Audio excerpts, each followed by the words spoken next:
Assalamualaikum warahmatullahi wabarakatuh, rekan KPPN Banda Aceh.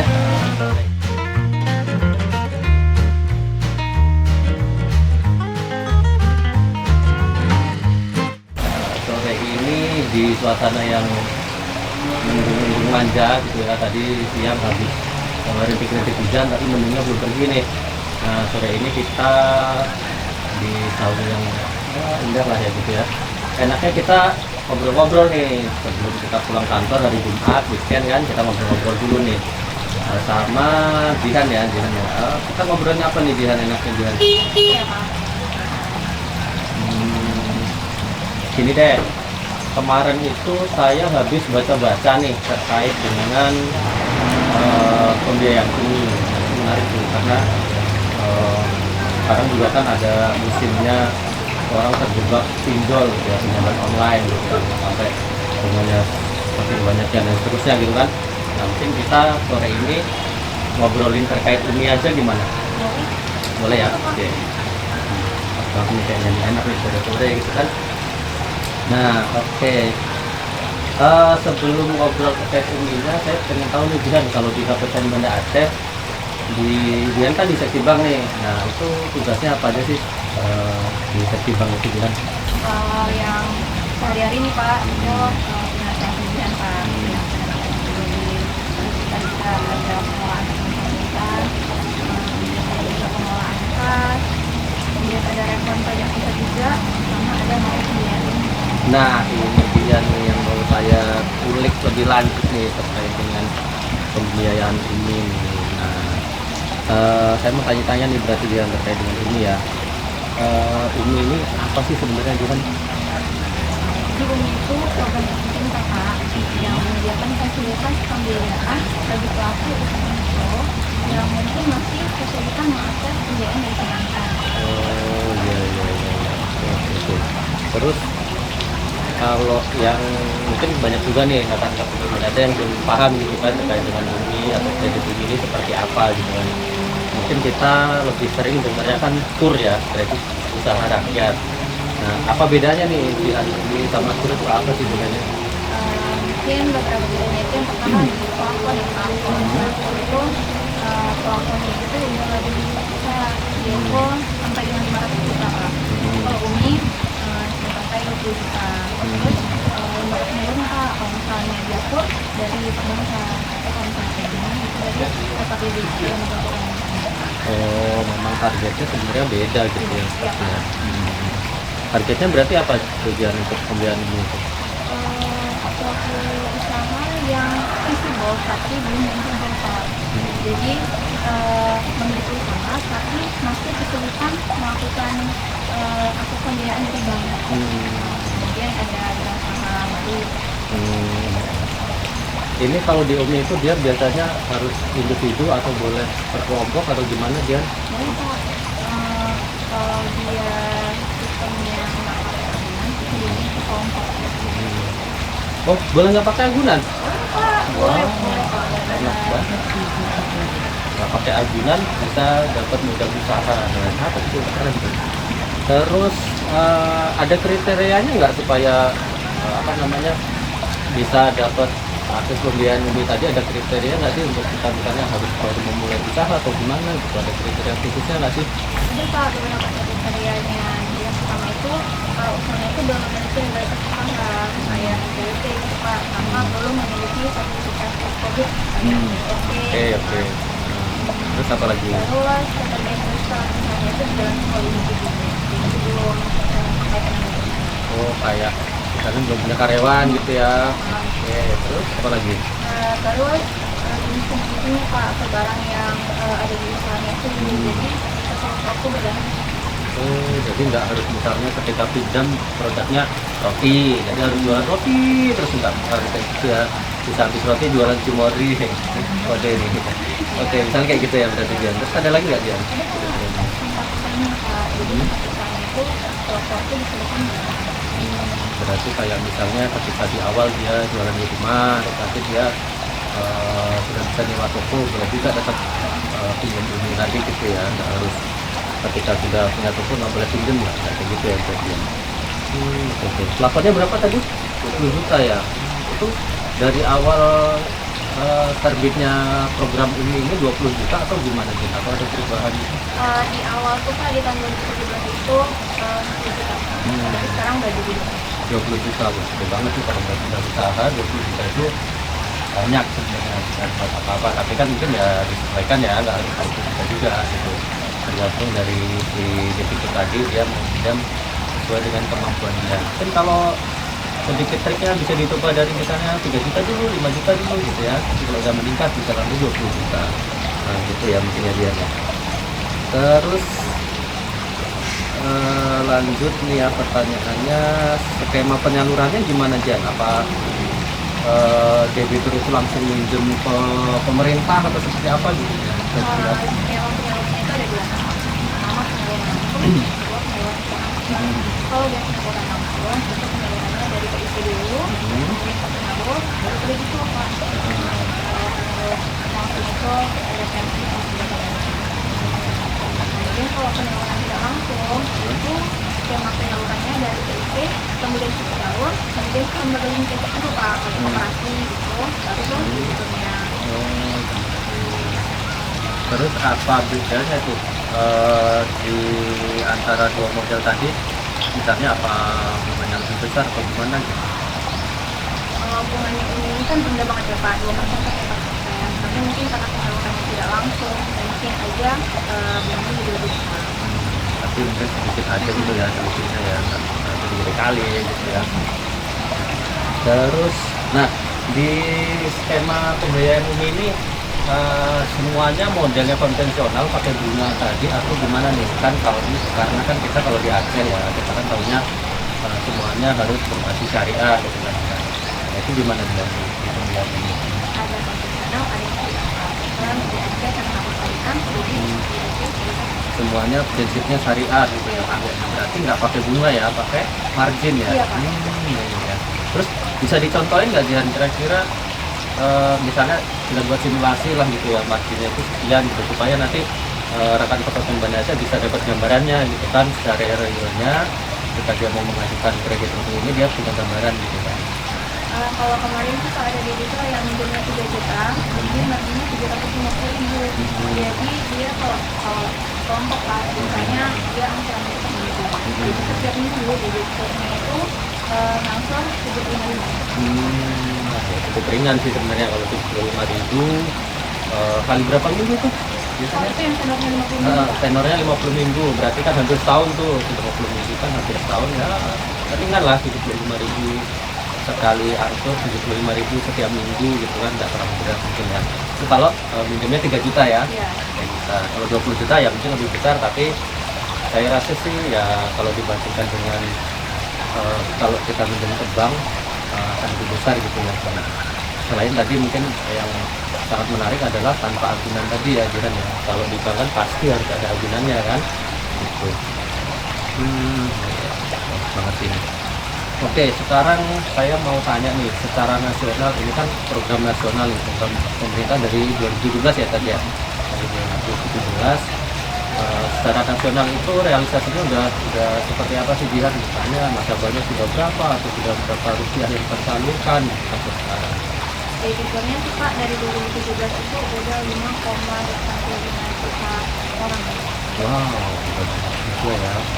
Itu jangkauannya di 509 kabupaten kota dari 514 kabupaten kota Indonesia Pak. Tinggal segini tuh, tinggal berapa lagi tuh yang belum kena akses tuh, aduh, ayo. Terus sudah berapa rupiah yang tersalurkan? Itu totalnya itu 19,83 triliun. Wow, 19,83 triliun ya, bukan miliar ya, gede banget itu, banyak banget itu. Kalau di Aceh udah berapa dia?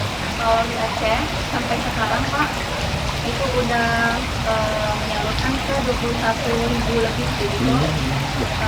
Total penyalurannya itu sekitar 15 miliar. Miliar berarti udah sekitar 10% lah ya, 10% dari total penyaluran secara nasional. Itu berproporsi dengan satu prinsip pembiayaan syariah aja loh ya. Tapi kalau di sini kan nggak ada yang konvensional. Kalau di provinsi lain yang konvensional mungkin bisa lebih besar lagi gitu ya. Nah kalau di Aceh sendiri lembaganya yang penyalurannya kan mungkin teman-teman ini belum tahu nih kita kalau mau minjem kredit ini lewat mana nih gitu. Nah, kalau di Aceh sendiri gimana sih? Lewat Jadi apa maka aja? ada dua penyalur sama 3 sumber link. Apa aja itu? Ada penyalurnya itu ada PSM sama Pegadaian, kemudian yang PSM itu ada Komida, Sejahtera, sama yang terbaru ini Pak, yang dia penyalurannya baru di bulan Juli tahun ini itu ada PT KKMS Miraman. Berarti udah semakin banyak ya untuk penyalurnya tadi. Jadi nanti teman-teman yang mungkin baru memulai usaha atau baru ingin membesarkan skala usahanya, tapi untuk modalnya tadi kalau ke bank harus ada jaminan resepsinya, terus teman-teman belum bisa gitu kan, atau misalnya belum punya izin usaha tadi ya Jihan ya, bisa kredit ini ke 5 lembaga penyalur dan 2 lembaga penyalur dan 3 lembaga linkage tadi gitu. Oke, banyak sebenarnya. Dan mungkin kedepannya bisa bertambah lagi ya untuk lembaga linkage maupun penyalur. Kemudian ini Jihan, kalau di perbankan itu kan biasanya kasih pinjaman ya sudah gitu kan, nasabah ya sudah terserah, yang penting dia bisa mengembalikan gitu kan pinjamannya. Nah kalau di skema pembiayaan umum ini gimana? Apakah ada kewajiban khusus dari penyalur atau seperti apa gitu ya? Ada Pak, pendampingan dari penyalur gitu Pak, dalam pelatihan. Pelatihan itu bahas kayak strategi branding atau strategi pemasaran online. Berarti nggak dibiarin aja gitu ya, tapi harus si lembaga penyalur tadi punya kewajiban nih untuk mendampingi nasabahnya atau krediturnya supaya apa dia, supaya perkembangannya itu lebih signifikan gitu mungkin ya, perkembangan usahanya gitu ya. Jadi tidak dibiarkan atas tangan, tapi juga ada pendampingannya. Nah ini mungkin penting ya buat teman-teman yang ingin mengakses pembiayaan umum ini. Jadi tadi selain tanpa agunan, ada pendampingan gitu kan, terus marginnya juga tidak terlalu besar gitu ya. Jadi ya, sangat bagus sekali sih kalau menurut saya, itu enak banget ini. Saya jadi pengen ini nanti untuk pinjam kredit umum gitu ya. Bikin usaha apa gitu lah, nanti saya pikir dulu. Oh laundry, oh iya bener. Kan di sini kan banyak kampus ya. Buat usaha laundry. Oh iya, satu lagi nih mungkin buat teman-teman mahasiswa gitu ya, yang lagi nonton video ini, bisa juga tuh yang sedang memulai usahanya atau sedang bikin kelompok dengan teman-temannya gitu kan, agak kesulitan modal atau belum tahu modalnya seperti apa gitu kan, kalau mau minjem ke bank agak rumit, belum ada izin produknya dan seterusnya. Nah inilah kesempatan nih buat teman-teman mahasiswa buat mengajukan kredit pembiayaan UMI ya, bukan ADI ya, UMI. Oke, dikit lagi lah nih kita ngobrolnya.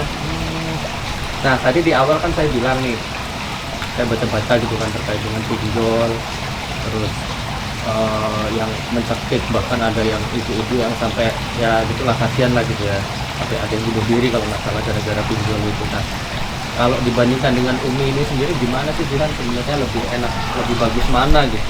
Perlu banget sih Pak. Misalnya pinjol itu kan Pak semuanya gede banget Pak. Dan kalau misalnya kita kalau bayar itu kan masih nambah kan Pak. Belum lagi nanti dikejar juga sama debt collector kan. Nah itu tadi sampai ada yang bunuh diri kan, kasihan banget tuh. Ini dia itu bunganya rendah, terus bisa juga dengan tanpa agunan Pak. Bisa dengan agunan, tapi kalau tanpa agunan juga bisa Pak. Tapi memang lebih menguntungkan gitu, dan lebih mudah aksesnya gitu ya buat teman-teman nanti yang mau akses pembiayaan ini. Kalau yang belum, kalau misalnya yang sudah, nah itu gimana dia? Apa boleh nambah lagi, atau kalau sekali aja dikasih kredit UMI terus udah nggak boleh lagi gitu, atau gimana? Boleh ya. Jadi misalnya tadi 3 juta saya minjem nih, 3 juta dulu buat saya mau dagang roti ini misalnya kan, saya mau dagang roti Bad Boy, saya mau dagang gitu kan, jadi reseller di Mori sama Presti, saya menjadi resellernya nih misalnya gitu kan. Terus saya minjem 3 juta, udah setahun nih saya berhasil mengembalikan apa aku nggak ada yang telat. Terus setelah itu selesai saya boleh nambah lagi nih berarti. Kalau gitu habis saya jualan Bad Boy dan ini nanti saya mau sewa toko, saya mau pinjam 20 juta biar bisa membesarkan usaha saya gitu ya. Oke, keren banget tuh ini. Apa lagi ya, kayaknya udah lengkap ya ngobrolan kita ya terkait dengan apa itu? Syaratnya Pak, syarat untuk Apa itu? kedua Pak, yang pertama kamu kalau Pak warga Indonesia itu kan yang punya nih katanya sih ada KTP. sama yang kedua itu belum ikut pembiayaan lain kayak kupon gitu Pak. Jadi kalau misalnya udah kita letak pintu kupon kita nggak boleh kupon lagi. Iya, jadi nggak boleh gitu gitu ya. Tapi nggak apa-apa kalau yang baru memulai kan artinya kan memang masih sangat kecil usahanya, ultra mikro. Nah, kalau mikro segini, ultra mikro segini. Tapi dari ultra mikro ini dengan kredit Umi nanti bisa segini, bisa segini, bisa segini, bisa segini. Nah, segini banget. Gitu ya. Memang program yang sangat bagus ini kayaknya sih ya. Terus gini Jan, terkait dengan tugas seksi bank yang tadi Jihan sebutkan terkait dengan pembiayaan ini itu bentuknya apa aja sih? Kita ada 2 monet Pak, jadi ada monet percetakan data sama monet ekonomi digital. Kalau monet percetakan data itu kita nanti minta data dari penyalur tentang dokumen akadnya debitur, nanti kita cocokkan datanya itu sama data dari SKP ini Pak. Oke. Nah, terus? Kalau misalnya statement ekonomi debitur itu ada 2, itu ada statement deadline sama inline. Kalau misalnya deadline itu kita gunanya untuk mengukur ekonomiannya debitur itu di awal pinjaman Pak. Jadi sebelum pinjam atau di awal pinjaman itu. Makanya kita ada syarat Pak untuk deadline itu kepada debitur yang pangkatnya itu kurang dari 3 bulan. Oke. Nah, baru di awal berarti ya, di Iya. awal pinjam ya. Oke. Terus? Kalau statement online itu tujuannya untuk mengukur perubahannya Pak, perubahan dari dia sebelum pinjam sama sudah tahun pinjam. Iya, masa waktunya kita surveinya itu 1 tahun Pak. 1 tahun ya. Oke. Terus yang dilihat apa aja tuh di survei keekonomian tadi? Atau 3 Pak. Nilai keekonomian pribadi, nilai keekonomian usaha, sama nilai keuangan inklusif. Bisa dijelasin sedikit nggak Jan di masing-masing itu tadi? Kalau nilai keekonomian usaha itu kayak nanya berapa omsetnya, Oke, berarti misalnya sudah ada peningkatan omset yang sekarang 1 juta per bulan jadi 3 juta per bulan misalnya gitu ya. kalau nilai keekonomian pribadi itu kayak rumahnya gitu Pak. Listriknya, pemakaian listrik per bulan.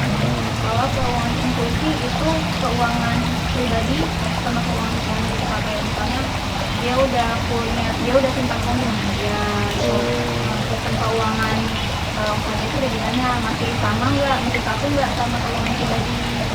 Oke. Berarti misalnya tadinya belum punya tabungan, terus sekarang udah punya tabungan di 15 bank gitu misalnya gitu ya. Oke. Mungkin itu aja ya obrolan kita terkait dengan kredit Umi ini.